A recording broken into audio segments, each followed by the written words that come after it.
There are streets that run through American cities that have served as dividing lines between communities for generations. On one side of the line, a predominantly white neighborhood. On the other side, a predominantly black neighborhood. If you live on one side of that line, your family is 10 times as wealthy than if you lived on the other side of that line. On one side, your home is valued at tens of thousands of dollars more than if you live on the other side of that line.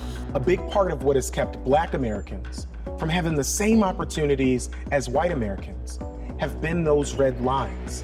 And sadly, they aren't gone yet. So how do we get here? Those dividing lines were drawn on the maps of American cities starting back in the 1930s. Following the Great Depression, the Homeowners Loan Corporation created maps of major American cities. That established predominantly white neighborhoods as areas for better investment than predominantly black neighborhoods. They marked red lines around black neighborhoods, establishing them as hazards. While white families were able to own homes and acquire wealth, black families were unable to secure the loans they needed to buy a home and live out the American dream. In 2017, a study showed that only 43% of black adults in the US owned a home. That's compared to 72% of white adults. We need to change that, and we can. We need to make it so that no matter what side of that street you grew up on, no matter if you're black or if you're white, you're able to live in a good house, and your family's able to build wealth for generations.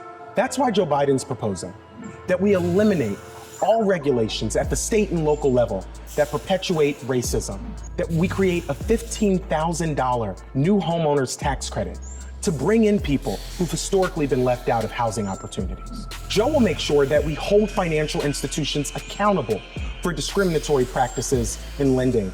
Joe will establish a rental tax credit to ensure that no family spends more than 30% of their income on rent. Every kid deserves to grow up in a good home in a safe neighborhood. And most importantly, it'll ensure that a red line doesn't determine your opportunities in life. We can tackle our country's housing crisis together and give every American the housing security they deserve.